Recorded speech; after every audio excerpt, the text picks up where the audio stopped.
Muito bem, então, pessoal, sejam todos e todas bem-vindas. Estamos dando início à nossa aula de Direito Constitucional, finalmente, agora sim, com a gravação, né, da aula, porque em breve, né, essa aula estará disponível para todos, assim que todos tiverem acesso ao nosso sistema. E é isso, vou dizer aqui para quem está começando ou está assistindo essa aula gravada, que nós estávamos aqui numa conversa dos bastidores, né, com a apresentação de alguns dos nossos colegas aqui do curso. Então, o Alessandro, o Bruno, a Joyce, a Fernanda, né, e o Haroldo aqui. Vou colocá-los como os representantes iniciais aqui desse nosso primeiro contato. Sou o professor Jusemar da Silva Moraes, serei aqui o professor de Direito Constitucional. Muito bem, pessoal, então, como nós estávamos aqui conversando, né, acho que cada um falou um pouquinho aqui, né, das suas experiências, das suas expectativas, o que nós teremos pela frente. Então, com isso, eu vou prosseguir aqui na nossa apresentação, no nosso slide da aula de hoje. E com isso, eu espero que nós tenhamos aqui hoje uma visão geral, né, do que nós teremos pelo nosso sistema, né, pelo nosso semestre, né, e acho que deu um erro aqui, deixa eu só voltar. Vamos lá.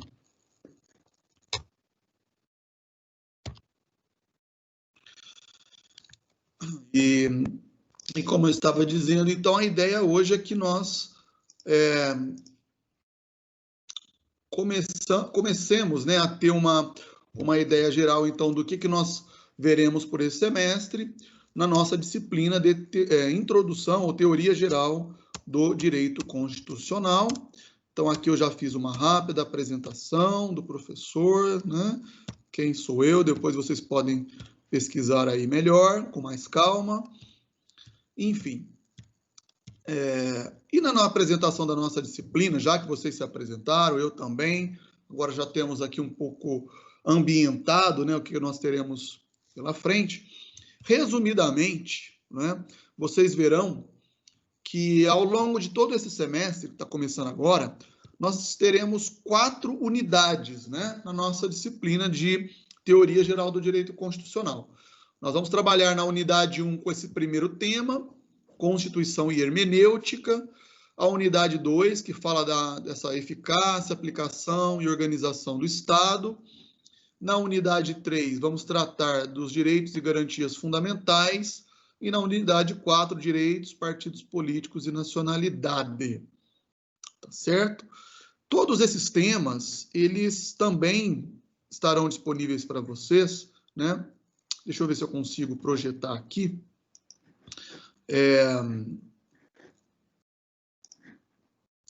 Vocês terão, né, para poder acompanhar as aulas, né, um material disponível, né, e eu vou mostrar para vocês aqui como seria a nossa apostila, um livro, né, da disciplina. Acho que vai aparecer para vocês aí agora, ó. Isso aqui é o nosso, não está muito visível, né, deixa eu ver aqui. Vou colocar numa visão mais aqui. É um livrinho, né? Um livrinho que vocês vão ter disponível depois pelo sistema do AVA, eu já vou explicar também rapidamente. Teoria Geral do Direito Constitucional. E aqui é a autora do livro, né? Que é um livro oficial da instituição. E vejam vocês, ó, são 4 unidades, né? Que nós vamos ter ao longo do semestre.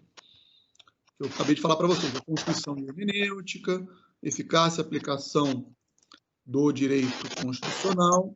Deixa eu ativar o mudo aqui, senão não vai ficar com ruído.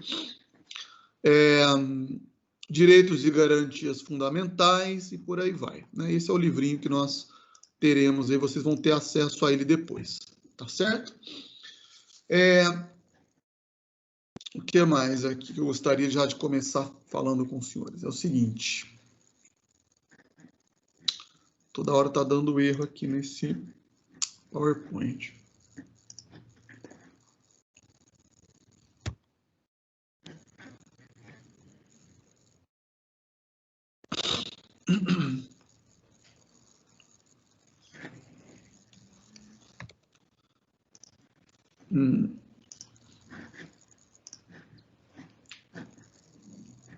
Aqui. Então, esses serão os temas da nossa disciplina, né? Eu gostaria também, nessa primeira aula, de explicar para vocês de forma bem rápida, e se tiverem dúvidas depois vocês vão perguntando, pessoal, que é o seguinte, ó, talvez já tenha até sido falado pelos outros professores, talvez na aula passada, né? Tiveram aula de direitos humanos. Basicamente, todo o conteúdo, toda a matéria, né, todas as atividades, inclusive eu já vou adiantando, que vocês terão acesso, tudo isso, né, as aulas, os materiais, os resumos, inclusive os links, né, das aulas virtuais que ficarão gravadas, estarão no que nós chamamos de AVA, né, AVA, que é o Ambiente Virtual de Aprendizagem, né? O que é isso? Isso nada mais é do que uma plataforma, né? Uma plataforma que vocês terão acesso, não sei se já estão com acesso ao AVA, né? Mas eu imagino que não. Essa primeira semana, normalmente, né? Semana de matrícula e tudo mais. Mas vocês chegarão ao momento que vocês terão acesso ao AVA. O AVA é o quê? É como se fosse uma plataforma online, né? Em que vocês vão lá entrar com login e senha, e lá vocês terão tudo que está relacionado com o curso, né? As disciplinas, as atividades, né, que vocês terão pelo semestre, as notas, os boletins, tudo mais, né? Todas as atividades online. Eu imagino que em algum momento vocês terão isso de forma detalhada, né? Eu acho que, não sei se o professor Francisco, a coordenação ou algum outro professor vai explicar melhor para vocês como que vai funcionar tudo isso, né?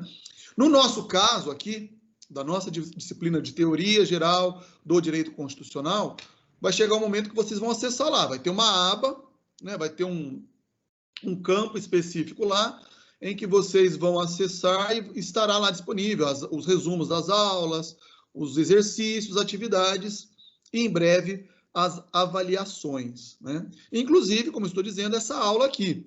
Quem não conseguir assistir ou quem depois tiver alguma dificuldade, vai poder acessar o AVA, terá lá o link, né? E até vou passar para vocês também, né? Eu tenho lá o meu canal no YouTube, né? Eu vou depois disponibilizar para vocês o endereço. Se vocês quiserem, já vão lá, deixa a inscrição, que vocês já conseguem acessar diretamente pelo YouTube essas aulas que ficarão gravadas, tá certo? Mas o nosso canal de comunicação oficial é o AVA, o Ambiente Virtual de Aprendizagem, que em breve acredito que vocês terão acesso, né? Então, os materiais, os textos, os livros, os resumos estarão todos lá. A mesma coisa com os exercícios, as atividades complementares, né? A gente vai chamar de exercícios da sala de aula, que vão permitir que vocês tenham a pontuação, né? Todo esse acesso, todos esses exercícios e todas essas atividades vão gerar o quê? Pontos para vocês, né? Imagino que em algum momento também vocês vão receber aí um material ou uma explicação específica de como funciona esse tal de sistema de avaliação continuada, que basicamente significa que todas as atividades, as provas, as avaliações vão ter lá uma pontuação que vocês vão receber, né? Isso ao longo de todo o semestre e vão pontuando isso, né, ao longo das semanas. E claro, além desses materiais, desses exercícios, nós teremos também as nossas avaliações bimestrais, né, ou as provas bimestrais. Serão 2 avaliações, uma no primeiro bimestre, a outra no final, no segundo bimestre. Tá certo? Isso para vocês terem uma ideia de como serão as nossas aulas, né, as dinâmicas das nossas aulas aí pela frente. Teremos, então, essas aulas aqui online todas as terças, as atividades que estarão disponibilizadas pelo AVA. Lá na primeira semana, se eu não me engano, de outubro, né, acho que a primeira semana de outubro, teremos a nossa primeira avaliação, né? E no finalzinho lá do semestre, comecinho lá de dezembro, nós teremos o nosso última avaliação. No total, até o momento, pelo que nós vimos aí pelo nosso calendário, nós teremos 12 encontros. 12 encontros. 6 encontros no primeiro bimestre, 6 encontros no segundo semestre. Tá certo? E mais ou menos a ideia, a estrutura, né, das nossas aulas será essa, né? Essa será a estrutura da nossa aula. Até aqui, alguma dúvida, pessoal? Alguém gostaria de perguntar alguma coisa? Não entendeu essas siglas? Gostariam de levantar aí algum questionamento? Já tinha sido explicado isso para vocês? Já foi explicado isso antes? Ou não? Sobre o AVA, esse tal de AVA, Ambiente Virtual de Aprendizagem. Alguém já tinha falado sobre isso com vocês antes ou não? Na aula passada, né? Que foi ontem, né? Já? Já, Bruno? Já tinha sido falado? Beleza. Eu vou aqui, ó, só para vocês terem uma ideia mais geral, deixa eu mostrar. Falou do AVA, mas não totalmente da forma que o senhor explicou. Certo. Deixa eu ver se eu consigo mostrar para vocês como que é aqui, ó. Peraí, deixa eu ver aqui.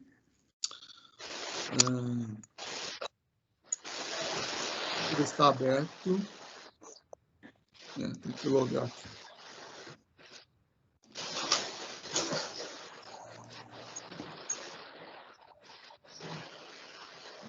Eu vou mostrar para vocês como que é o AVA na versão do professor, né? Porque acho que de vocês, aluno, é um pouco diferente, tá?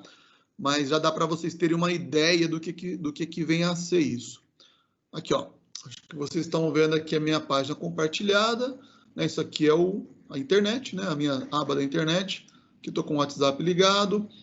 E aqui, ó, esse é o ambiente virtual. Basicamente, isso aqui é onde eu entro, né? Para acessar o AVA. Né? Na verdade, eu faço o login e tal, com a senha, e aqui, para mim, como professor, aparece essa tela. E aqui já tem até uma explicação sobre a avaliação continuada, que eu acabei de explicar para vocês, mas o AVA mesmo é esse aqui, ó. Eu vou entrar, vai aparecer para vocês aí, ó. Vocês vão ver, claro, isso aqui é uma versão, né, do AVA do professor, mas imagino que para vocês como aluno é mais ou menos parecido, né? Ó, já aparece aqui, ó, AVA, né, aqui no cantinho superior esquerdo, que é ambiente virtual de aprendizagem. Se eu clicar aqui, vão aparecer as disciplinas que eu estou. Aqui do lado, as aulas, né, que conforme elas aparecem. E para vocês terem uma ideia, vou abrir uma outra disciplina aqui, porque também não tá aparecendo para mim como seria. Mas para vocês vai aparecer algo assim, ó, as unidades separadas, né? Ó, na unidade 1, vocês vão clicar aqui, ó, seção 1, aí já aparecem as atividades, os resumos e tudo mais. Né? Se vocês clicarem, por exemplo, qualquer uma desses aqui, por exemplo, web aula, já aparece aqui um material de aula virtual para vocês. Né?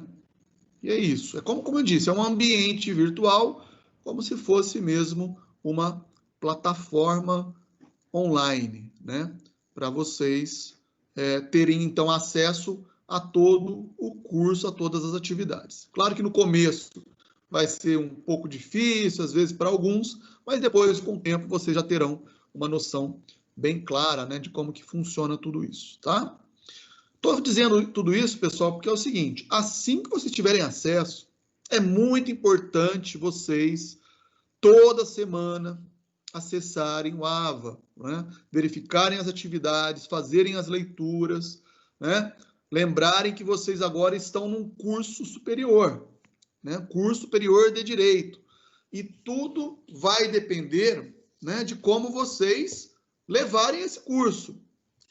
Aqui, ó, o Bruno vai ser delegado, né? O Alessandro também vai prestar concurso aí para uma carreira qualquer que seja, né? Vocês aí que se apresentaram, a Joyce, todos já têm uma ideia, né? Onde querem chegar.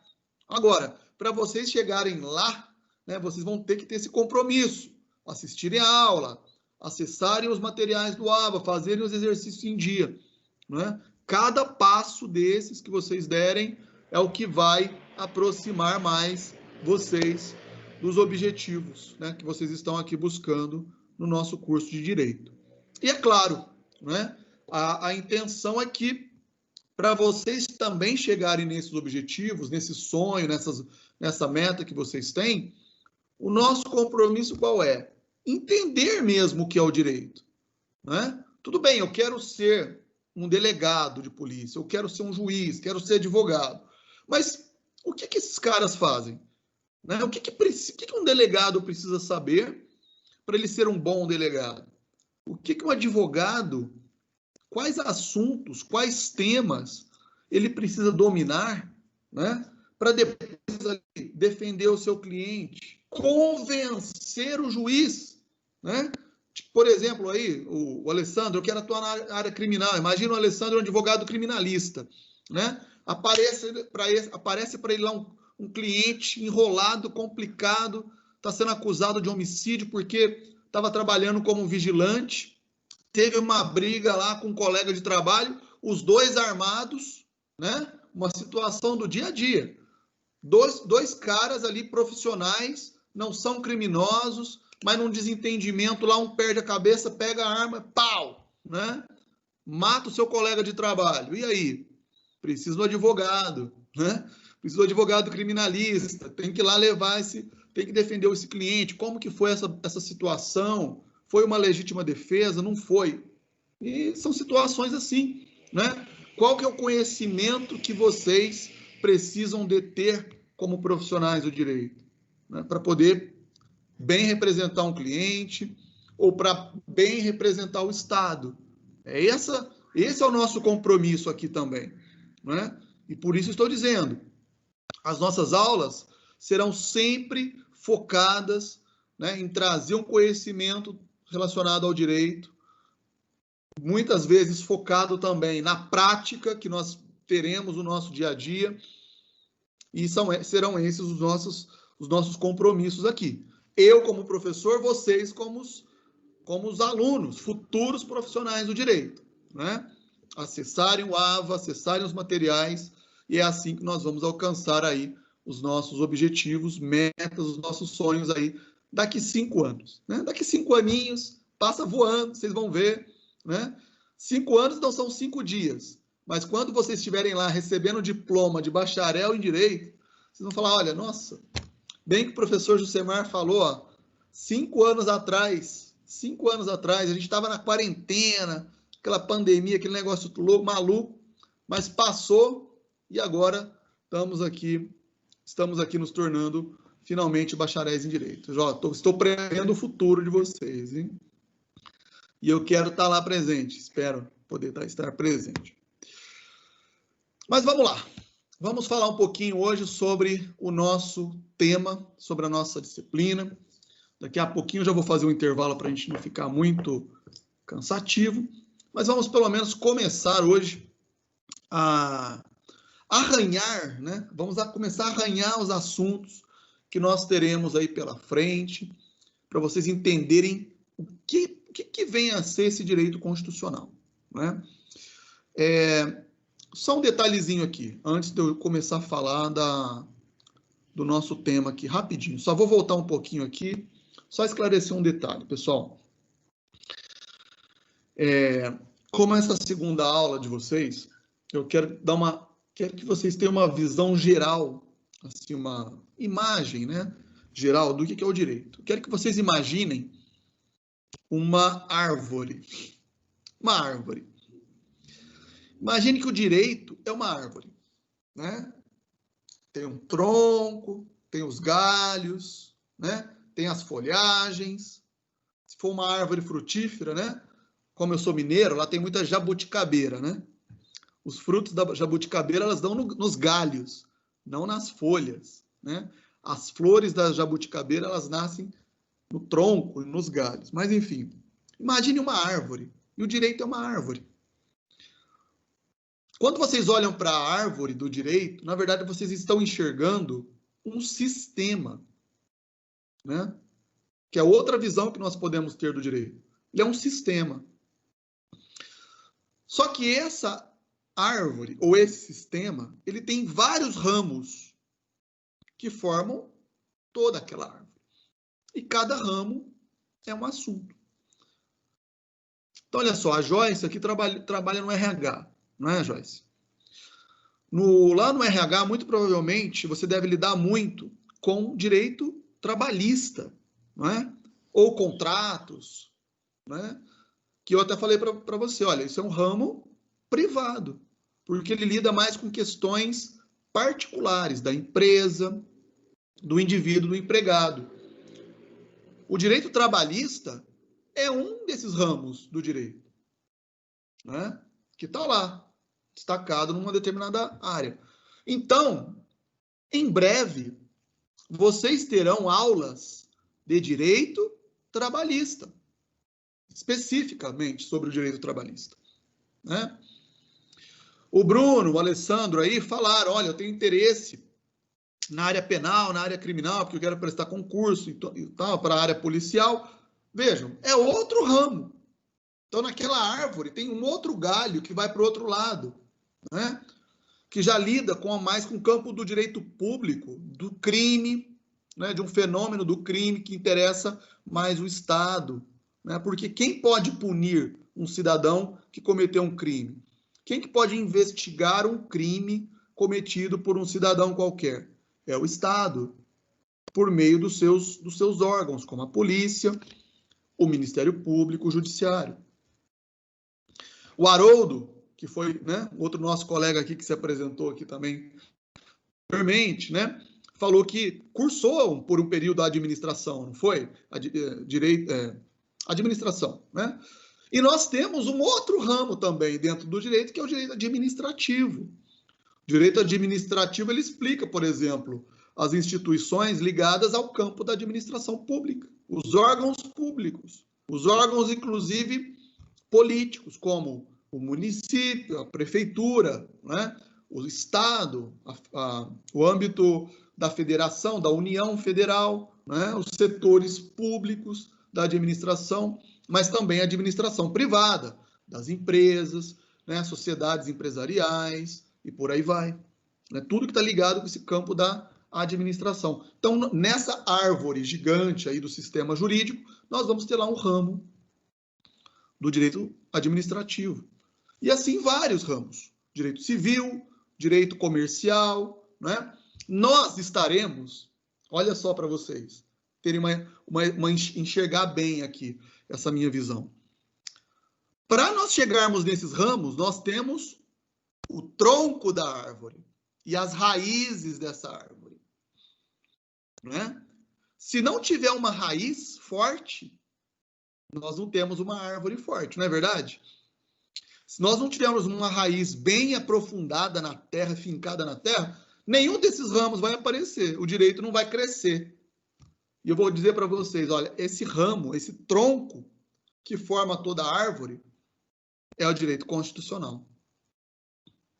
Porque a nossa base do nosso direito, a lei mais importante que nós temos no nosso ordenamento jurídico é a Constituição.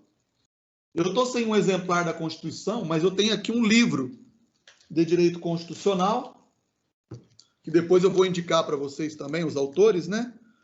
Olha só, isso aqui é um livro, ó, não é uma Bíblia, não, tá? Mas é quase, né? Ó, para vocês terem uma noção, ó, do que nós vamos ter pela frente. A base do direito constitucional. É pesado, mas é como eu falei.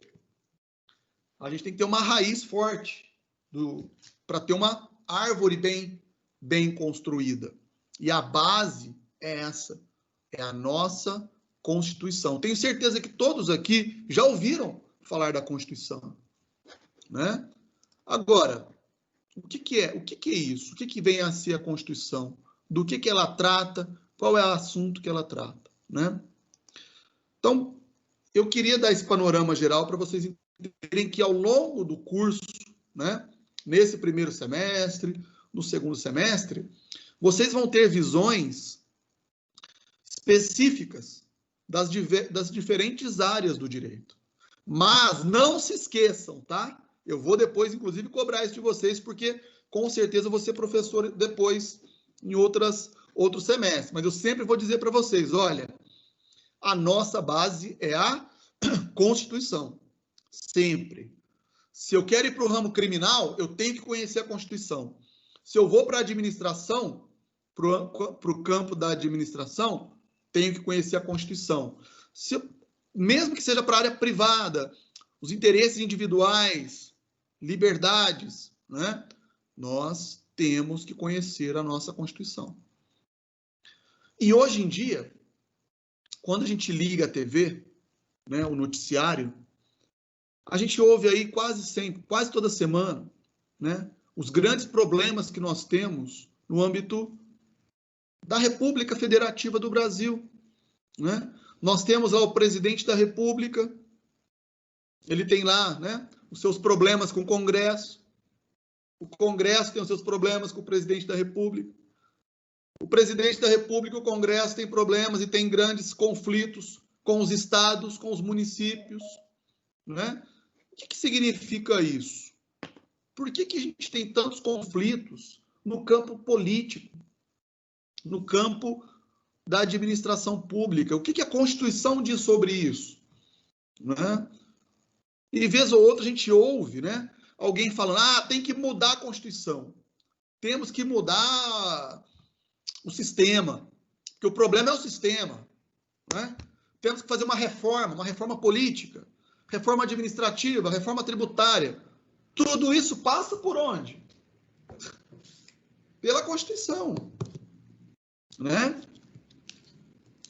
Quando vocês receberem o livro, o texto, né, que dá abertura aqui para o nosso tema, vocês vão ter lá um texto, eu vou reproduzir aqui de novo para vocês, de forma bem resumida, para vocês terem uma ideia do que nós vamos ter que discutir aqui pela frente. Então, aparece esse texto aí. Eu vou ler bem rapidamente para vocês, não sei se estão enxergando bem, mas, basicamente, isso aqui é uma questão-problema, né? Uma questão de onde nós vamos tirar algumas questões, algumas perguntas, e serão essas perguntas que vão nos guiar aí pela frente, né? Então, diz o seguinte, esse texto aqui, ó. São pautas recorrentes no Congresso Nacional a reforma política e medidas que podem ser adotadas, especialmente no combate à corrupção, né? O Congresso está lá, de vez ou outra, discutindo sobre a reforma política, combate à corrupção e blá, blá, né? Aliás, a reforma política pautou intensos debates nas últimas eleições presidenciais, fim das coligações, o voto distrital, fim da reeleição. Emergiu, então, no Congresso Nacional a discussão sobre a possibilidade de adoção do parlamentarismo como sistema de governo. Só um resuminho aqui, para vocês terem uma ideia geral, né, de um assunto que muitas vezes nós ouvimos, né, ou às vezes, até mesmo às vezes a gente senta lá num churrascão, né, com a família, lá, ou no almoço de domingo e começa, né? Porque o Bolsonaro, presidente, está lá brigando com o Congresso, as reformas não atrapalham, blá, blá, blá, o STF, porque aqueles ministros são todos comprados, aquela brigaiada que a gente consegue, né? Que a gente costuma ouvir aí hoje em dia, polarização política, né? Enfim, e percebam vocês que esse assunto, né, essas temáticas, a gente não precisa gostar de política, a gente não precisa estar envolvido com partido para a gente discutir, né? Porque são questões que nos interessam como cidadãos brasileiros e brasileiras, né?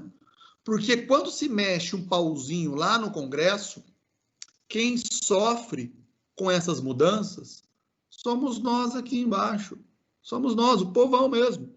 Todos nós aqui fazemos parte do povão. Ninguém aqui tem cargo político, talvez um dia tenha, pelo menos que eu saiba, né? Agora vão ter as eleições municipais aí. De repente a gente tem algum candidato a vereador aqui, eu não estou nem sabendo, né? Se tiver, aparece aí, ou a prefeito, enfim. Né? Mas o fato, olha lá, o Haroldo vai ser candidato, já levantou a mão ali. Mas enfim, nós como cidadãos somos afetados por essas decisões e precisamos, como todo cidadão, conhecer o nosso sistema. Senão, a todo momento, a gente vai virar o quê? Manipulado pelo sistema. Né? A gente ouviu falar, porque o fulano é gado. Né? Por que gado? Porque o gado não pensa. O gado, ele é tocado, né? Ele é conduzido. E, no final, ele é abatido. Né? O gado de um lado ou de outro. Não sei se é gado vermelho, gado azul, gado de esquerda, gado de direita. Tem gado para todo gosto. Né? Porque são pessoas que muitas vezes se deixam levar pelo discurso, pelas promessas, né? Se identificam com um determinado campo político, outro determinado campo político, e esquecemos que existe um sistema político, existe um sistema que organiza o Estado. E esse sistema está acima, ou deveria estar acima, desses cargos, desses políticos. E por que eu estou falando tudo isso? Porque, de novo, quem define isso é a nossa Constituição. E esses são os temas que tocam ao direito constitucional. Né? Então, é isso que nós vamos visualizar ao longo dessas 4 unidades. Por que existe essa entidade chamada Estado? O Estado, ele não é de esquerda. O Estado não é de direita. Ele está na lei, ele está na Constituição. O Estado é aquele ente que nos representa, ou deveria nos representar, né? Que deveria proporcionar a todos nós condições dignas de vida, né? A termos um trabalho, um emprego, segurança, né? Podemos sair na rua com tranquilidade, inclusive agora em época de pandemia, né? De dar condições para que nós tenhamos, inclusive, a nossa saúde preservada. Quem faz isso é o Estado. Não é o político fulano de tal, ciclano de tal. É o Estado que representa tudo isso. Essas pessoas que ocupam os cargos, ocupam temporariamente. Porque nós vivemos uma república, não uma monarquia. Não é o rei, né? Já existiu a monarquia, mas não atualmente, no Brasil, no caso, né? Outros países adotam a monarquia, mas é um sistema democrático, né, de representação. Então, esses são os assuntos, são os temas que nós vamos trabalhar aqui. E por isso eu disse que está na base do direito. Eu preciso entender o papel do Estado, da federação. Por que nós somos uma república? Por que se chama República Federativa do Brasil? Por que nós ouvimos falar em Estado Democrático de Direito? Porque é o que está na Constituição. O artigo 1º da Constituição já fala nisso. Né? Nós temos os poderes da República, ou as funções da República. O Executivo, o Legislativo, o Judiciário. Quando o pessoal xinga lá o STF, está xingando quem? O Judiciário, que é um dos poderes da República. Ele não é nem mais, nem menos que os outros. Né? Mas antes da gente falar desses temas específicos, nós vamos ter que também entender outros aqui, que eu já vou passar aqui para vocês. Ó. Então, a partir dessa questão problema, né, que trata aí do Congresso, né, eventualmente de uma reforma política, né, de adoção ou não do parlamentarismo, bem, nós precisamos saber, então, ó, o que é uma Constituição, o que fundamenta uma Constituição, como as Constituições surgem, como surgiu a Constituição de 88, que é a nossa atual Constituição, quais são os principais temas ou assuntos tratados na Constituição. Então, vejam, nessa nossa primeira aula, nessas nossas primeiras semanas, nós vamos tentar responder essas perguntas. O que é uma Constituição? O que fundamenta uma Constituição? Né? Será que a Constituição é só isso aqui, ó? A Constituição é só um livro? Será que é só isso? Será que eu tenho que ler isso aqui tudo para entender o que é uma Constituição? De onde que ela veio? Né? Qual que é o conteúdo desse livro aqui? O que tem dentro dele que é tão importante? Né? Então, são essas questões iniciais que vão mover a nossa disciplina, né? Nós vamos precisar entender isso. Vocês precisam sair desse semestre sabendo o que é uma Constituição. Não vão dizer, o professor falou que a Constituição é um tronco de árvore. Calma. A Constituição é simbolicamente, né, para a gente poder enxergar isso aí. Não, a Constituição não é um tronco de árvore, né, que você vai lá depois e poda ele, né, corta e derruba. Nós vamos ver, né, mais do que isso, é mais do que uma lei, é mais do que uma norma, né, mas vamos entender bem isso. E qual que é o conteúdo? Mais importante é isso. O que a Constituição tem nas suas normas? Qual que é o conteúdo dela? E vocês vão perceber, é o conteúdo mais importante do direito. Todos os outros ramos do direito, direito penal, direito civil, direito administrativo, direito trabalhista, direito comercial, direito tributário, todos esses ramos têm que seguir o que está na Constituição. Senão, não vai valer de nada esses outros ramos. Daí a importância da Constituição. Tá ok? Tá ok aí, pessoal? Ó, vamos fazer um rápido intervalo. Eu vou tomar uma água, um cafezinho aqui, só para a gente ficar mais animado, tá? Já vão pensando aí se vocês tiverem alguma dúvida, alguma coisa né, com base nisso que eu falei até o momento. Quando a gente voltar, eu quero ouvir pelo menos uma dúvida, pelo menos, uma pergunta de qualquer um de vocês, para a gente poder dar sequência. Eu quero saber se vocês estão entendendo, né, o que eu já estou falando aqui, se a comunicação tá ok, né? Então, eu vou marcar aqui, ó, 10 minutos, tá bom? São, no meu relógio aqui agora, 20h40. Então, às 20h50, nós retomamos. Aproveitem para tomar uma água, um suco, sei lá, qualquer coisa. Ir no banheiro, se precisarem, né? Como se estivesse na sala de aula. E a gente volta desse intervalinho daqui 10 minutos, tá bom? Pensem nas dúvidas e nós já voltamos, pessoal. Até daqui a pouco.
Muito bem, pessoal. Vamos lá, então, retomando aqui a nossa aula de hoje, voltando ao nosso intervalinho. Como eu havia dito para vocês, vamos ter basicamente essa nossa dinâmica também das aulas, né? Via de regra, nós começaremos sempre às 19h30, então faremos aí um intervalinho entre as 8h30, 8h40, e prosseguimos agora com o finalzinho da nossa aula, né? Uma vez ou outra nós teremos também alguma atividade nessa segunda parte da aula e por aí vai. Bem, eu havia dito para os senhores que eu gostaria que, eventualmente, né, vocês falassem se ficaram aí com alguma dúvida, gostariam já de levantar alguma questão sobre o tema, né, que nós estamos já tratando hoje. Eu vou resumir basicamente, né, o que eu falei de início. E se eventualmente vocês tiverem aí, quiserem, né, levantar algum questionamento, alguma pergunta, é importante essa participação também, né? Principalmente para os senhores aí, né? Nós estamos aqui numa sala, né? Numa turma de primeiro semestre.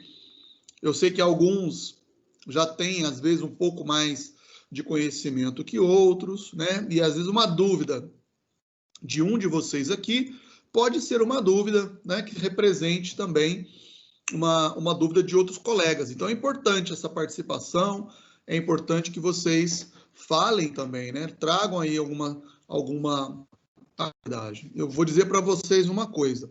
Eu já sou professor de Direito há 11 anos. Esse ano eu completei 11 anos como professor, né, no âmbito do direito comercial. Como vocês viram aí bem rapidamente, eu terminei o meu mestrado em 2007, 2008, 2009, eu já tinha dado início à docência, né, no campo do direito, no ensino superior do direito. E eu vou dizer para vocês que todos esses anos eu sempre aprendi, né, sempre aprendi alguma coisa nova com algum aluno, com alguma sala de aula.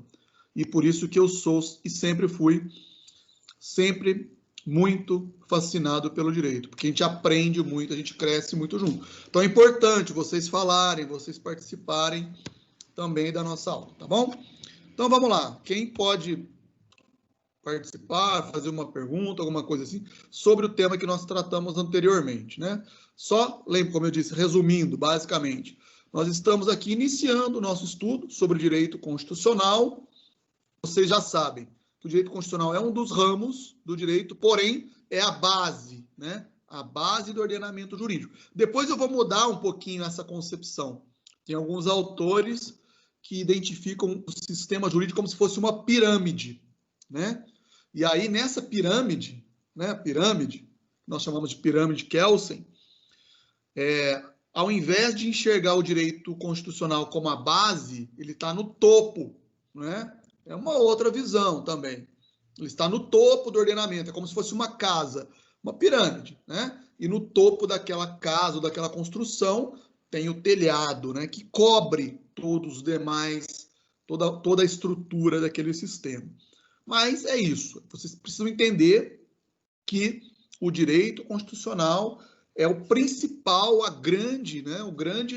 um dos grandes ramos do direito, e é dele que deriva aí outros sistemas. E, basicamente, a função do Estado, nós vamos estudar, por exemplo, a federação, a república, a noção de Estado democrático, os direitos fundamentais, todos eles estão aí previstos na Constituição.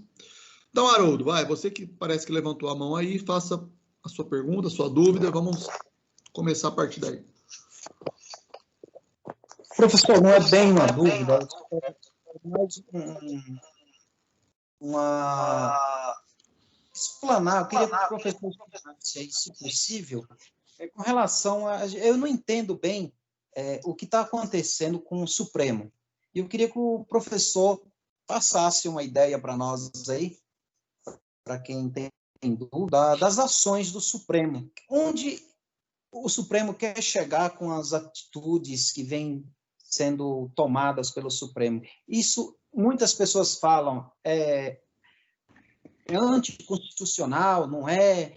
Eu queria que o senhor falasse um pouco sobre isso, resumido. Tá certo. Bem, olha só. Primeiro eu vou mostrar para vocês em que momento nós vamos, de uma forma mais específica, né,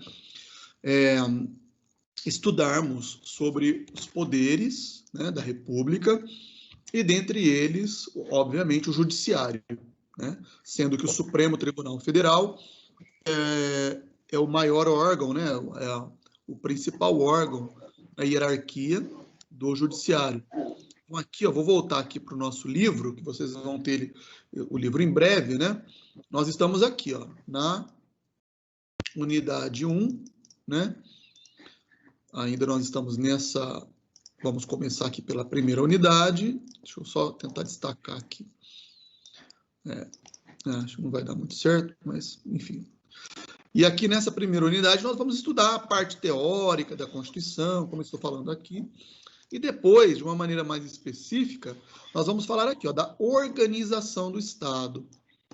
Normas constitucionais, princípios, Estado e Federação, a Federação na Constituição de 88, os entes federados e intervenção. Bem, o que é isso? Por que eu estou mostrando isso? Para vocês entenderem que vai chegar um momento que nós vamos falar especificamente das funções do Estado e dos poderes. nós chamamos de poderes da República, né? O Executivo, o Legislativo e o Judiciário. Para quem talvez tenha um pouco de dificuldade em entender isso, basicamente, quando a gente olha lá para o âmbito federal, para Brasília, o que nós temos lá? O Executivo, que é representado pela Presidência da República, né? Desde 88, nós tivemos os seguintes ilustres presidentes da República, né? Começou lá com o Fernando Collor de Mello, né? Que ficou por um tempo já o primeiro eleito, olha só, depois da redemocratização, né? Porque se a gente voltar um pouquinho mais ainda, nós vivemos por um período, né? Período sombrio da nossa história recente, né? 21 anos de ditadura, né? Que basicamente nós não tínhamos o voto, né? Não tínhamos uma participação, e pelo contrário, nós como cidadãos éramos perseguidos pelo Estado, né? Presos, torturados. Isso aí é uma história que ainda precisa muito bem ser analisada.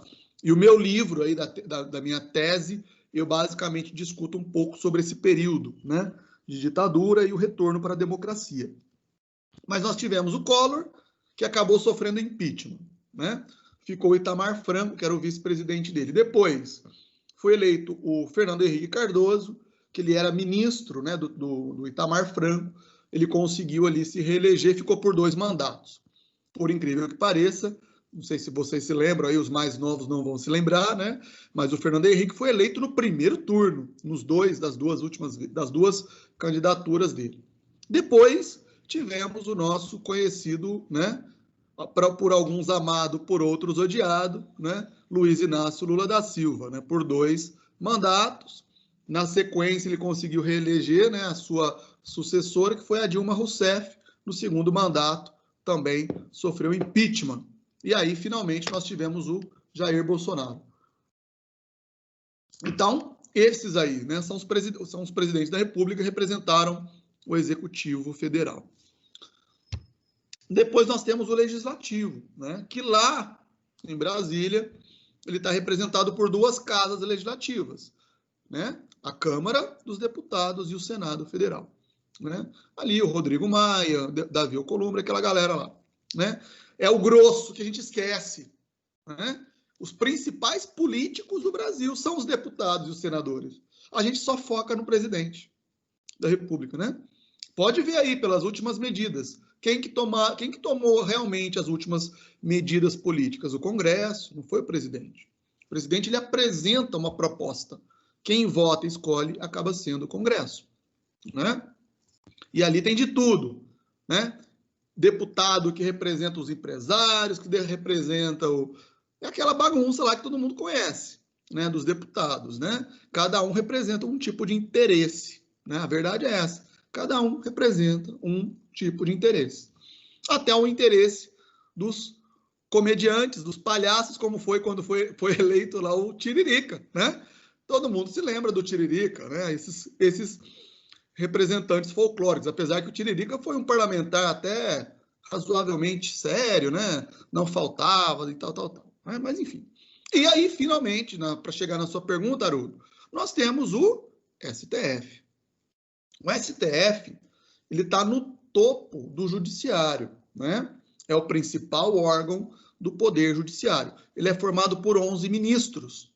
11 ministros que compõem lá o STF. Tem um presidente, né, que muda de cargo como presidente de 2 em 2 anos, e o STF, ele representa, então, o Poder Judiciário. O mais importante é a gente saber o que faz o Poder Judiciário. Qual é o papel do Poder Judiciário, né?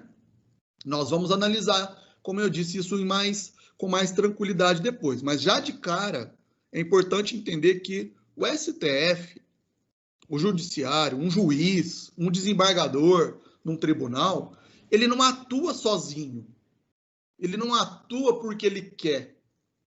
É diferente do presidente da República, dos governadores, dos prefeitos, e é diferente também dos deputados. Se eu sou presidente da República, ou prefeito, ou governador, e eu quero, por exemplo, sei lá, eu quero criar uma escola, eu quero abrir uma escola, vou citar um exemplo de uma cidade, né, como prefeito. Se eu quero criar uma escola, primeiro, eu já identifiquei a necessidade daquela escola, né? Eu já sei que falta, muito provavelmente, vagas para as crianças ou para os jovens na cidade, por isso ele precisa de uma escola. Eu, como prefeito, eu vou definir essa prioridade, vou lá verificar os recursos da prefeitura e vou, eventualmente, criar um projeto para a criação da escola. Se eu tiver um bom relacionamento, e aí que vem o problema, se eu tiver um bom relacionamento, não estou falando de propina, nem nada, um relacionamento republicano, né, com os vereadores, eu, como prefeito, vou convencê-los. Olha, senhores, vocês são moradores da cidade. Vocês estão percebendo que está faltando vaga aqui e, por isso, nós precisamos de uma escola. Né? Se for uma cidade séria, com prefeito sério, vereadores sérios, eles vão entender isso e, claro, vão aprovar aquele projeto e construir a escola. Isso, claro, no mundo, né, ideal é assim. Né? Infelizmente, o mundo da política não é assim. E vai ter lá um vereador ou meia dúzia de vereadores que vão dizer: ah, eu vou aproveitar desse cara aí, já que ele quer aprovar a minha escola, eu vou então exigir que ele me dê uma verba para isso, verba para aquilo, e é assim que vira todo aquele tal de toma lá da cá. Agora, vejam, eu como prefeito, como vereador, se eu ficar diante de uma situação como essa, que é um crime, na verdade, né? Se houver um crime de corrupção ou algo do tipo, a quem que eu vou recorrer? Quem que eu vou buscar de forma oficial para fazer com que aquele meu projeto realmente seja analisado adequadamente e tudo mais? O judiciário. Né?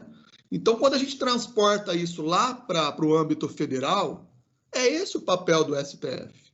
Né? Diante de eventuais irregularidades, o STF atua para poder resolver essas irregularidades. Agora, é claro que o direito, e é por isso que nós estamos aqui estudando o direito não é matemática. Né?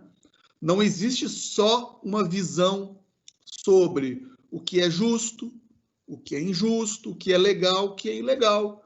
Né? Cada um de nós, aqui, vocês aí também, tem uma visão do mundo, tem um nível de conhecimento, né?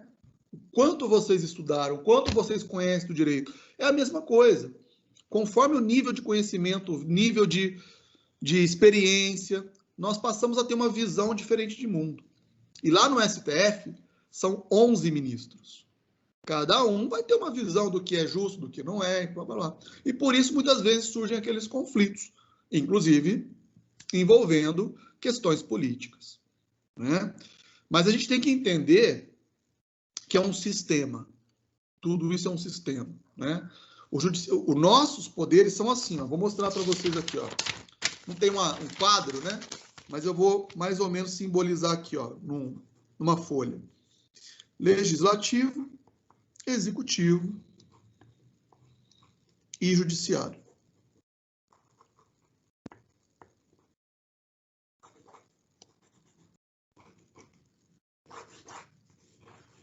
Então é como se fosse, aqui, ó, se fosse uma pirâmide, tá vendo aqui, ó? Legislativo, executivo e judiciário. É esse sistema com 3 poderes. Percebam que eu fiz aqui um triângulo, não é? Porque o triângulo ele tem os lados iguais, um triângulo equilátero, né? Eu falei que o direito não é matemática, mas às vezes a gente usa umas comparações com a matemática, né? São iguais justamente porque os poderes não pode existir um poder acima do outro, um poder abaixo do outro. Né? E muitas vezes esses conflitos aparecem justamente porque tem um deles querendo se destacar. Às vezes é o STF. Eu não vou negar, o STF às vezes ele interfere mesmo em questões que ele não deveria interferir. Né? Ele toma certas decisões que atrapalham o andamento da política dos demais poderes. E já te dou a palavra, Alessandro. E existem situações também que os outros poderes não agem como deveriam agir.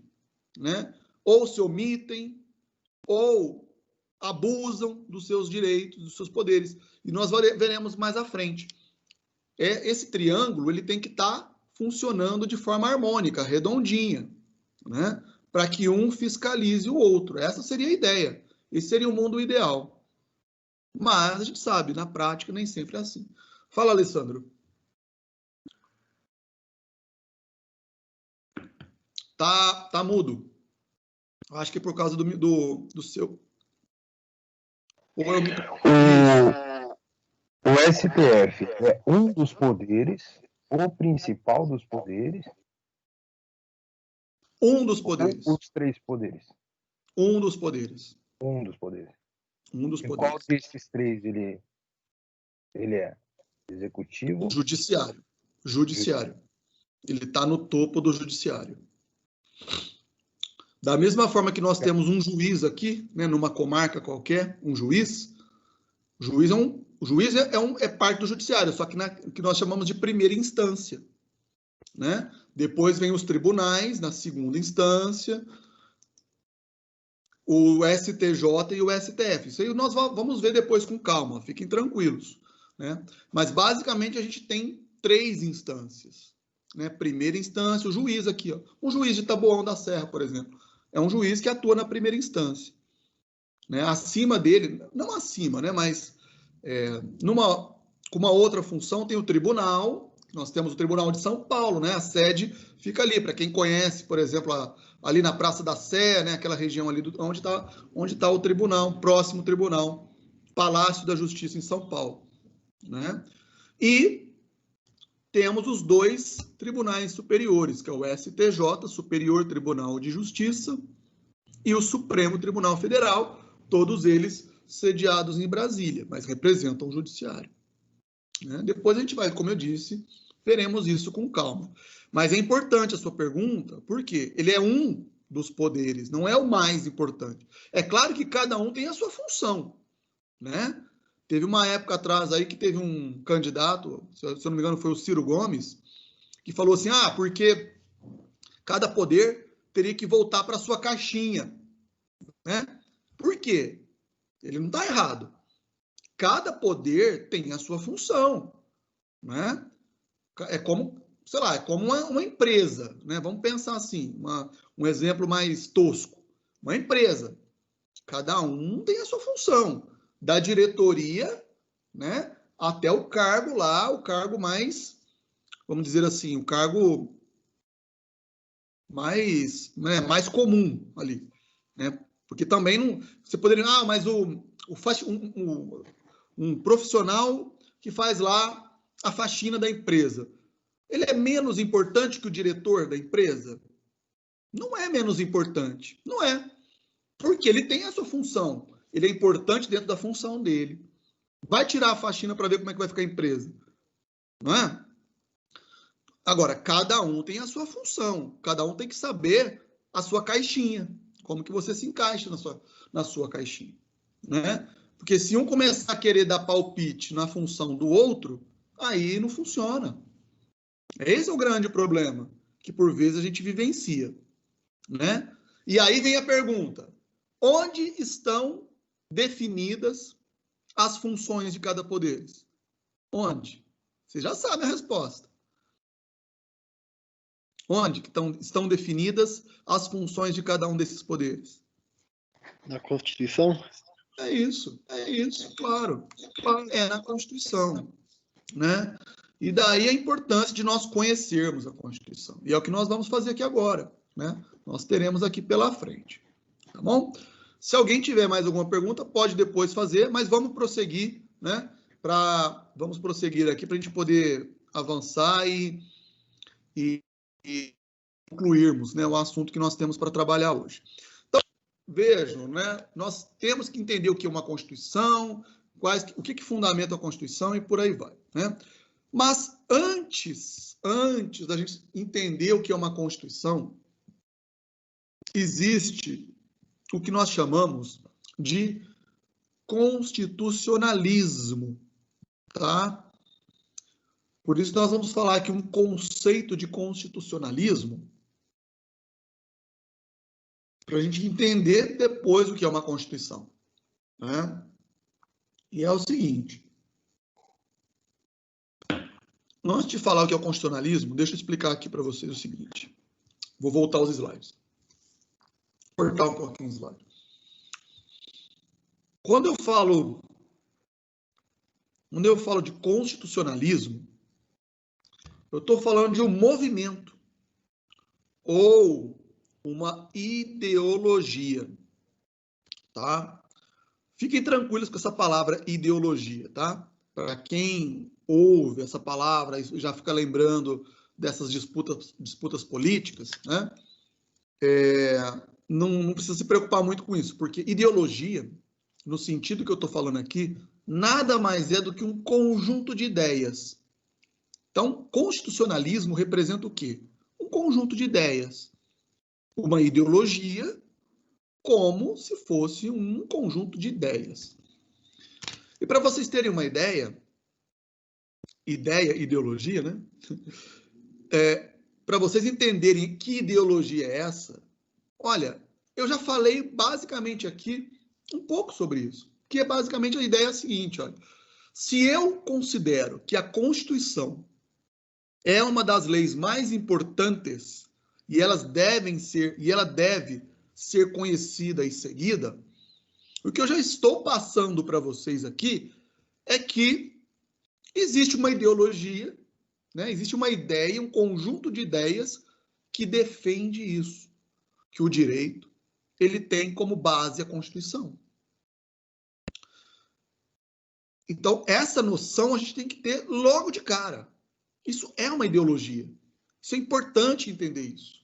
É importante a gente já começar o curso de direito sabendo que de todas as normas, de todas as leis, de toda a legislação, de todos os princípios que formam aquela árvore, né, ou aquele sistema do direito, tem um ramo ou tem um tronco que prevalece sobre os demais.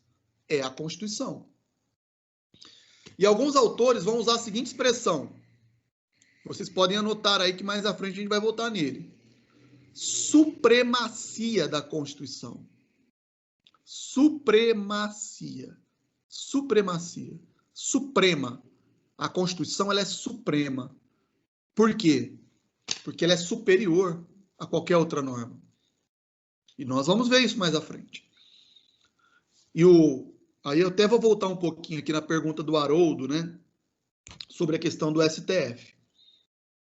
Quando a gente fala, porque tal decreto é inconstitucional, né? Ou uma lei é inconstitucional, e quem analisa isso acaba sendo o STF.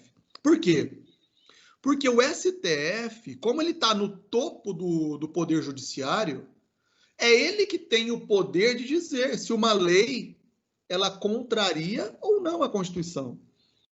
E se uma lei contrariar a Constituição, ela é inconstitucional. Entenderam? Naquele exemplo que eu citei lá, do prefeito que quer construir uma escola. Prefeito que quer construir uma escola. E ele vai usar esse argumento, olha, preciso construir uma escola porque está faltando vagas no ensino municipal. Tá certo? Então eu vou baixar aqui um decreto, sou prefeito, como eu sou prefeito, como eu sou autoridade máxima, imagina o prefeito falando isso. Como eu sou autoridade máxima aqui nessa cidade e todo mundo sabe que precisa de escola, eu vou agilizar o esquema aqui, para não ficar discutindo muito. Ó, tá aqui um decreto criando a escola, falando quem vai ser o diretor, quanto que vai ganhar os professores. Está pronto aqui, já pode abrir a escola.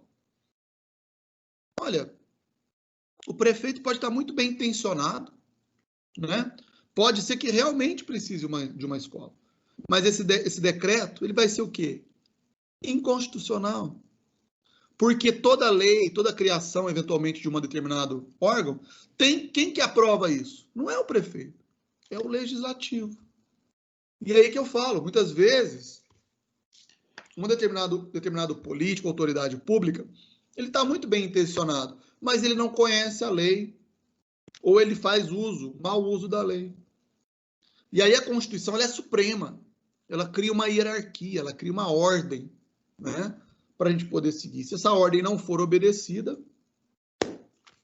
não vale de nada. Tá certo?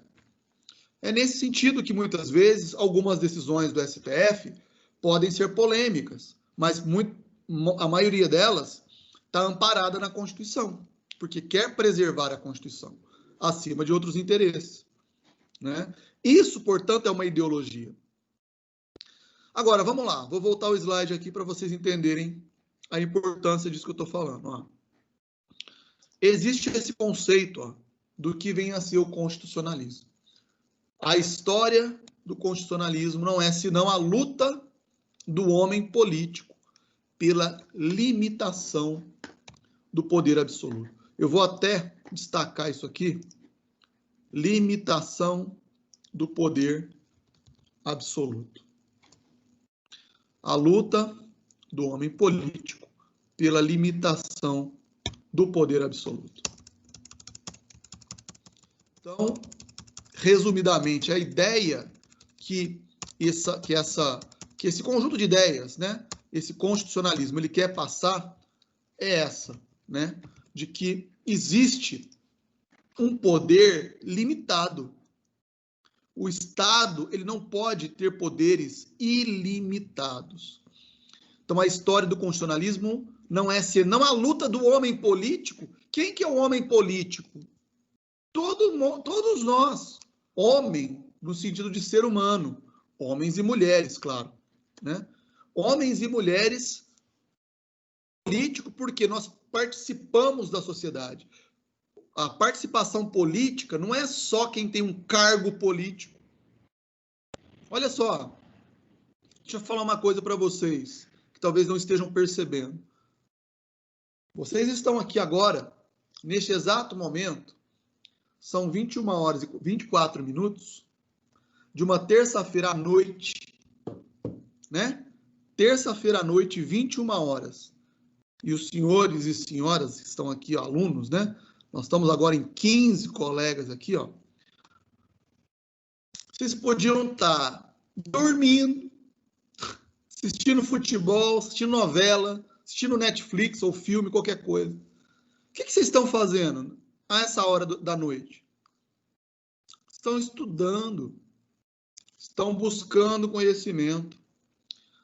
Os senhores estão buscando, eu vou dizer para vocês, logo de cara, o melhor conhecimento que vocês poderiam buscar, que é um conhecimento político, jurídico, né, do direito, mas relacionado ao campo político, porque é esse conhecimento que vai tornar os senhores e senhoras que estão aqui cidadãos muito mais conscientes dos direitos, né, e muito mais conscientes do papel que cada um exerce na sua vida e na vida das pessoas com quem vocês convivem. Isso é um homem político. Isso é um ser humano político. Que sabe o que busca, sabe o que quer e sabe o conhecimento que tem. E com isso se torna uma pessoa muito mais importante para toda a sociedade, para toda a cidade. Vejam só, é isso. Isso é ser um homem político, um ser humano político.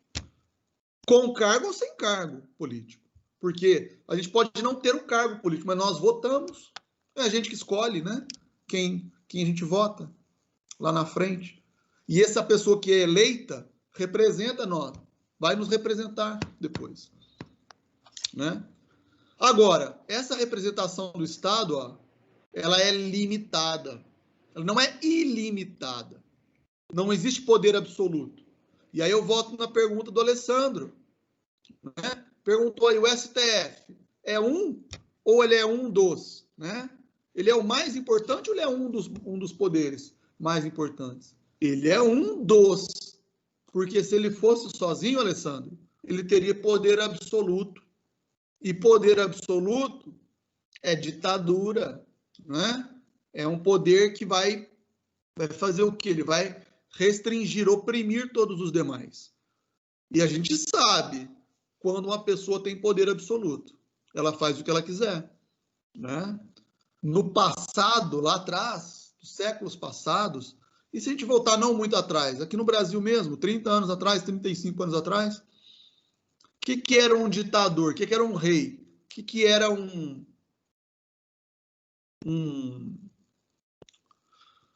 poder, esse poder absoluto? O que significava isso? Né? É você ter na sua mão a vida de uma outra pessoa. Se falar aqui, ó, tô vendo o Cleiton aqui na câmera. Não fui com a cara do Cleiton. Cleiton, agora simplesmente vou expulsar ele da live aqui. Vou clicar aqui. Ah, mas o que o Cleiton fez? Não me interessa, eu que mando aqui. Ah, mas você não vai dar um direito para ele dele, pelo menos, se defender? Não, aqui ele não tem direito de defesa. Acabou. E vou lá, expulso ele aqui da live. Isso é uma ditadura. Né? Isso seria um poder absoluto. Ninguém pergunta nada, ninguém questiona nada. E é assim. Né? Mas o Estado democrático não pode funcionar dessa maneira. E a Constituição, ela existe justamente para não permitir que um se sobreponha sobre o outro. Né? Nenhum poder e nenhum indivíduo. Nenhum poder pode ter mais poder que o outro. E nenhum indivíduo pode ter mais poder do que um outro indivíduo. É claro que, estou dizendo, né, isso aqui, teoricamente, nós sabemos que tem indivíduos, né, que têm poder aquisitivo, ou porque pertencem a uma determinada classe social, que se acham, né, acima da lei e acima de todos. Né? Outro dia, acho que ficou famoso aí um vídeo, né, de um fulano lá em Alphaville, não sei se vocês viram isso. Chegou lá um policial, né, parou na porta da casa dele e tal, e acho que estava agredindo a esposa, uma coisa assim. E ele começou a destratar o policial. Quem é você? O seu salário de fome. Eu sou empresário, estou em Alphaville, não sei o que lá, blá, blá, blá. Quer dizer, ele, se a gente pegasse uma situação normal, policial representa o Estado, né? Tem arma, está armado, poder de polícia, e ele é um cidadão, né? Se fosse uma outra situação, poderia talvez até estar invertido, mas o que ele fez lá? Ele fez com que o seu poder, supostamente poder econômico, né, se sobrepusesse sobre até mesmo o poder do Estado. É claro que a essa altura, eu imagino, né, que esse cidadão já está muito arrependido do que ele fez, porque com certeza ele está sofrendo um processo. E ele agora vai ver o lugar dele realmente, né, o que é desacatar um policial, um Estado, alguma coisa do tipo. Por quê? Porque ele não está acima da lei. Não está acima da lei. E ninguém deve estar acima da lei. Nem o presidente da República, nem os filhos do presidente, nem a família, ninguém.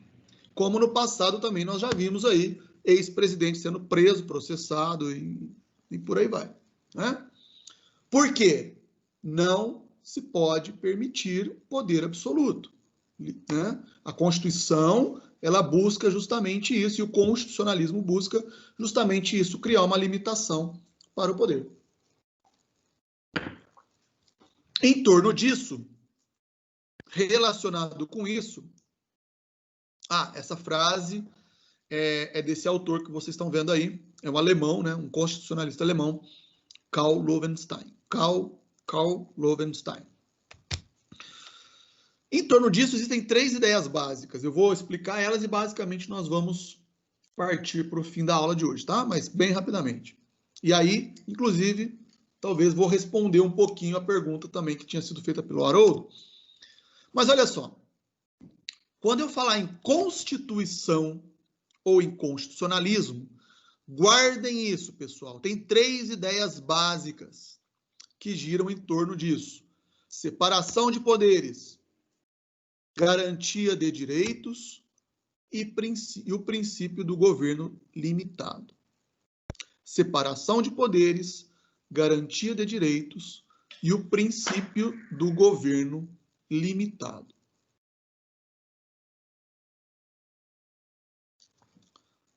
Então, vejam, o que é o constitucionalismo? É um movimento político, é uma ideologia que, em resumo, essa ideologia defende o quê? Que não pode existir poder absoluto.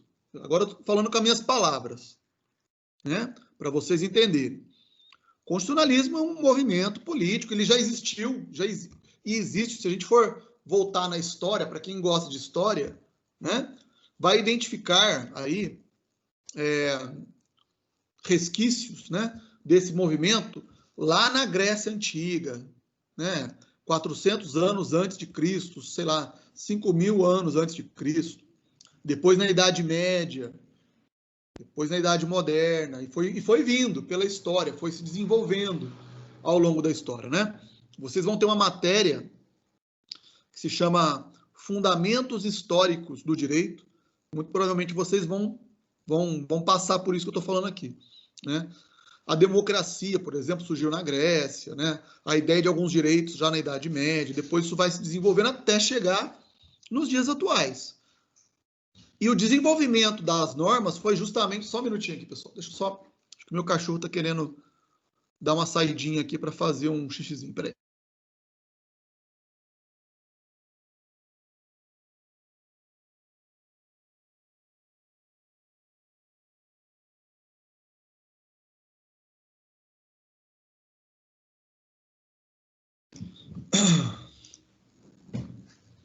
Sempre tenho companhia aqui, que em breve vocês vão conhecer o Yoda, está sempre ou aqui no escritório ou em casa, e agora estava pedindo desesperadamente para ir ao banheiro. Mas então, a ideia, né, que nós temos é essa, né, de que o Estado, o poder do Estado, ele não pode ser ilimitado, e nós já tivemos exemplos disso, né, seja na antiguidade, seja na Idade Moderna, né? Como eu falei, às vezes a gente vai falar de algumas referências históricas, mas só para citar alguns exemplos, né? O próprio regime absolutista na Idade Média, né? Tinha o rei, e o que o rei falava era lei, né? Depois nós tivemos os governos totalitários, como o nazismo, o fascismo na Itália, né? Os próprios regimes comunistas do Mao Tse-tung, também na Rússia, né? Aqueles regimes totalitários, onde tinha um poder absoluto. E nós tivemos aqui também a ditadura civil-militar, né? Que começou em 1964, um golpe de Estado que derrubou um presidente, na época, o João Goulart, e durou 21 anos, né, no poder, de 64 a 85. De 64 a 85, basicamente, nós não escolhíamos representantes para governo, para nada. E se você falasse contra o Estado, é aquilo que eu falei, o exemplo que eu citei aqui do Cleiton. Né? Porque eu não concordo com o governo. O que ia acontecer? Ia aparecer um agente público, ia bater na minha porta e falou, vamos? Vamos aonde? Não, vamos aí, vamos, vem comigo. Né? Você era literalmente convidado para acompanhar até um determinado departamento lá de polícia, né? E muitas vezes não voltava mais. Era assim, né? Era assim que funcionava. Então, isso é um poder absoluto. E é isso que nós não podemos mais admitir. E para não podermos mais admitir isso, é que então nós temos essas três ideias básicas, né? Separação de poderes. Quais poderes? Esses aqui, ó. Legislativo, executivo e judiciário. Separação, porque cada um tem a sua função. Depois nós vamos entender isso melhor. Na verdade, existe um poder, um único poder. É o poder soberano do Estado. Só que para que esse poder soberano não seja absoluto, existe essa separação. Legislativo, executivo e judiciário, cada um com a sua própria função. Né? Não pode ser um mais que o outro, justamente para não haver justamente esse poder absoluto. Né? Então, para a gente citar um exemplo aqui. Quem que nomeia o ministro do STF? Quem que nomeia o ministro do STF? Vocês sabem? São 11 ministros. Todos foram nomeados, todos chegaram lá. Agora, quem que nomeia eles? Presidente. Senado, né? Presidente. Presidente da República. Então, nós temos aí nessa formação atual 11 ministros. Ali tem ministro desde a época do FHC. Né? que teve, se eu não me engano, Marco Aurélio de Mello foi indicado pelo FHC, tem os indicados pelo Lula, né? E em breve vai ter um indicado pelo Bolsonaro, porque o Celso de Mello vai se aposentar no final do ano. Muito provavelmente podem aguardar polêmicas pela frente, né? Em breve aí, daqui a alguns meses, podem esperar uma polêmica, porque quem que o Bolsonaro vai nomear como ministro do STF? Agora, é direito dele nomear. Diga. É por isso que o Sérgio Moro saiu que ele ia ser indicado para ser o Supremo, pro Supremo, né?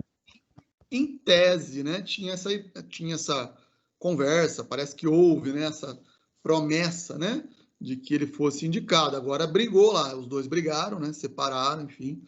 Mas, enfim, isso é para vocês entenderem que para existir essa harmonia, vamos dizer assim, dos poderes, né?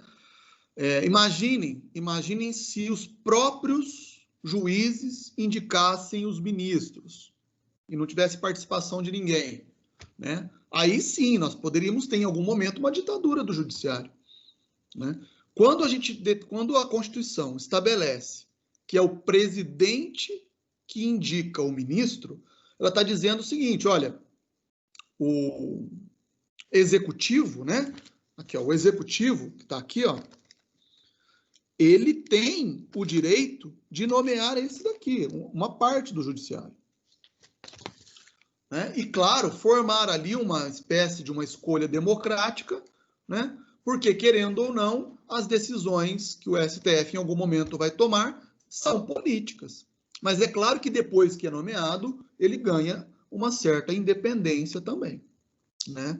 Justamente para que haja essa, vamos dizer assim, nós vamos ver isso mais à frente, né? Que se chama de pesos e contrapesos, né? Uma coisa compensando a outra, para poder tentar manter, como eu disse, essa harmonia dos poderes. Por outro lado, olha só como que funciona. Se o Bolsonaro, ou como foi no passado, né? Mas vamos imaginar aí que amanhã comece um processo de impeachment contra o Bolsonaro, né? O processo de impeachment, ele vai passar por duas etapas, primeiro na Câmara, depois no Senado. Agora, quem que vai presidir o processo de impeachment? O presidente do STF. E pode ser que o presidente do STF seja um ministro indicado pelo Bolsonaro. Olha para vocês verem como que funciona o negócio, né? É dessa maneira. Então, esses poderes estão aí, né? Para que não haja, pelo menos em princípio, como estou dizendo, nenhum prevalecendo, nenhum se sobrepondo aos demais. A ideia é essa. Além disso, tem duas ideias básicas que eu falei para vocês: garantia de direitos e princípio do poder limitado, né? Essa garantia de direitos aí é para nós, cidadãos. Nós vamos estudar aqui no nosso livro os chamados direitos fundamentais: vida, liberdade, igualdade, segurança, propriedade privada. Tudo isso são direitos que todos nós temos como cidadãos, né? O direito de ir e vir, o direito da gente fazer o que a gente quiser, desde que não seja contra a lei. O direito da gente pensar diferente das pessoas, dos demais, né? Nós podemos ter discordâncias.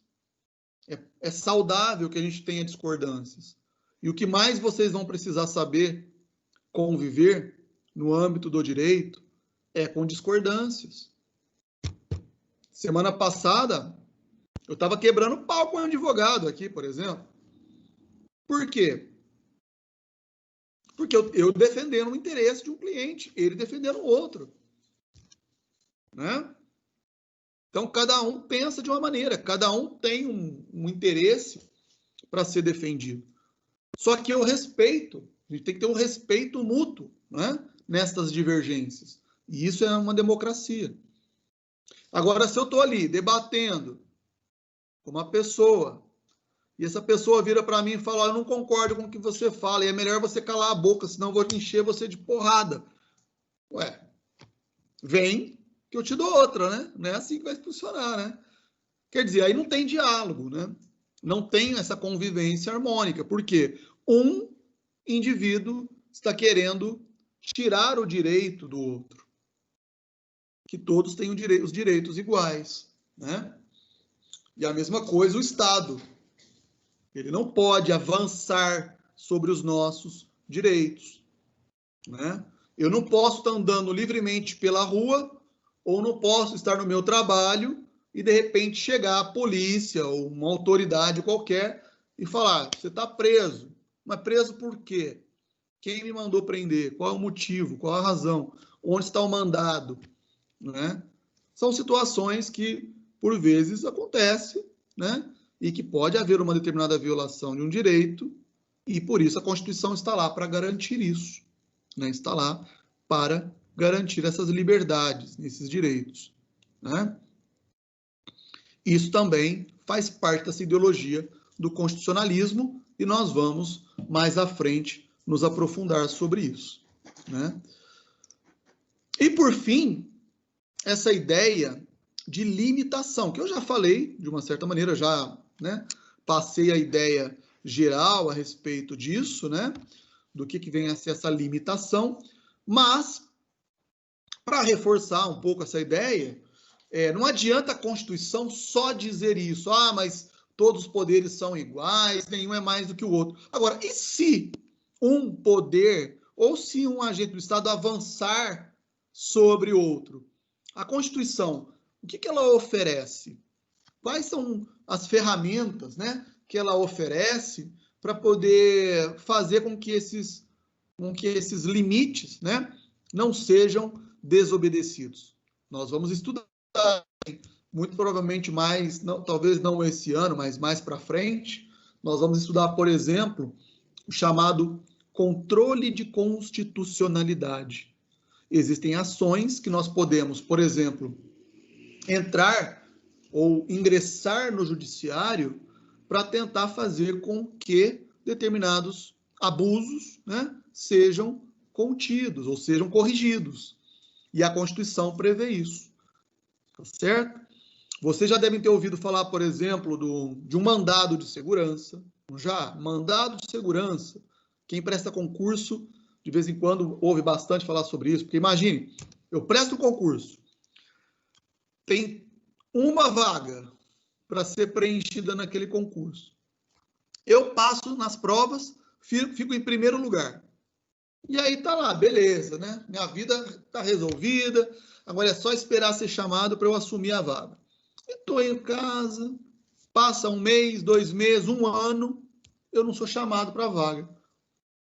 Aí vou lá, vou procurar saber o que aconteceu, tá lá. A vaga foi ocupada por uma outra pessoa. Mas espera lá, eu passei em primeiro lugar. Tá lá meu nome na lista, em primeiro. Isso aconteceu com um cliente aqui do escritório, hein, gente? Aí ele foi procurar saber o que aconteceu. Olha, nós chamamos, mandamos aqui para você um telegrama, você não respondeu, nós entendemos que você tinha desistido da vaga e nomeamos a outra pessoa. Só que o que aconteceu na verdade? O correio estava em greve, olha isso, né? O correio estava em greve, houve lá um extravio que nunca chegou, a pessoa nunca ficou sabendo da convocação. Estava em primeiro lugar e perdeu a vaga.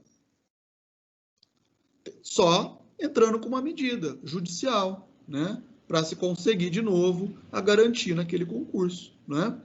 Por quê? A Constituição garante um direito, né? Um direito adquirido, um direito mesmo garantido aí por conta da aprovação naquele concurso. Então, existem esses mecanismos que nós vamos estudar mais à frente, para mostrar que quando há um abuso na limitação ou na violação, né, desses casos de poder, envolvendo o poder, a Constituição ela garante mecanismos e ferramentas para poder conter isso, né, e a Constituição prevê tudo isso. Então, essas 3 ideias básicas a gente tem que sempre lembrar, né? Limitação do poder, garantia de direitos, né? E, de uma certa maneira, a ideia de separação dos poderes, de organização do Estado. Essas 3 ideias básicas é que formam, então, a base da Constituição, a base do constitucionalismo. E é sobre eles que, mais para frente, nós vamos aí nos debruçar. Tá certo, gente? Vamos ficar por aqui. Vamos ficar aqui por hoje. E eu vou abrir para perguntas, claro, né? Se alguém tiver alguma dúvida, para a gente poder finalizar. Vocês fiquem à vontade para perguntar. Alguma dúvida? Alguma contribuição? A essa hora, né? Quase 10 horas da noite. Quem que vai ter a coragem de prolongar? Vai, Haroldo, fala aí para nós. Quer falar ou quer fazer ela falar tchau?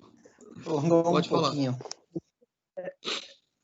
Eu queria saber, com relação ao livro, nós vamos ter como base se é só esse mesmo, a Constituição, ou se tem um outro complementar, além do da faculdade. Ao longo das aulas eu vou indicando alguns textos, né? Vocês vão ter esse livro que é, vamos dizer assim, um livro básico, né, para vocês seguirem. Vai estar disponível para vocês depois pelo AVA. A Constituição é óbvio, eu sempre vou recomendá-los, né? Tá lendo a Constituição, né? Pode pegar no Google, tá disponível para todo mundo, ou podem comprar às vezes a Constituição mesmo, né? E para irem se familiarizando com o texto da Constituição, isso é de extrema importância. E tem livros também, como eu disse, isso aqui é um manual de direito constitucional. Claro que ninguém é obrigado a comprar um livro, né, um calhamaço, mas tem os autores, né, os constitucionalistas, o próprio Gilmar Mendes, né, que é um dos ministros da STF, não sei se vocês sabem, mas ele é professor de direito constitucional, ele tem um livro de direito constitucional. Aqui, ó, eu tenho o livro dele aqui. Gostem ou não do Gilmar Mendes, o livro dele é muito bom, é um bom livro de direito constitucional. Olha o nome dele aqui, ó. Cadê? Não sei se dá para enxergar aqui. Né? Gilmar Ferreira Mendes, famoso Gilmar Mendes. Ele é professor de direito constitucional, né? Também o livro dele é bom, um bom livro. Então, assim, eu vou dando essas indicações para vocês e lendo e complementando, né? Esse livro básico para vocês. Mas isso podem ficar tranquilos que também pelas próximas semanas vocês vão receber essas indicações. Tá certo? Gente, então, fechamos por hoje, tá? Obrigado mais uma vez pela audiência, né? Porque aqui é como se nós tivéssemos, né? Cada um de nós aqui no nosso programa, né? Eu fico bastante feliz de poder contribuir aqui com a formação de vocês. Gostaria de dizer que vocês escolheram o melhor curso que vocês poderiam escolher, certo? Sem querer aqui puxar a sardinha, né? Mas eu trabalho com direito já tem aí uns 20 e poucos anos, né? Então, foi a área que eu escolhi para minha formação, para minha especialização. Não foi à toa que eu fiz um mestrado, fiz um doutorado, e se não tivéssemos entrado nessa pandemia, eu já teria muito provavelmente concluído meu pós-doutorado, que sempre na área do direito, e estarei à disposição de vocês, de todos os senhores, né, para as dúvidas, para os esclarecimentos, e espero que tenhamos aí um bom semestre, né, e uns bons anos ainda de contato aí pela frente, tá bom? É isso, até a próxima. Então, boa semana, boas aulas, sejam mais uma vez bem-vindos, estamos juntos aí. Um abraço. Abraço, boa noite. Boa noite. Tchau, tchau. Tchau. Encerrando a gravação. Deixa eu fechar aqui.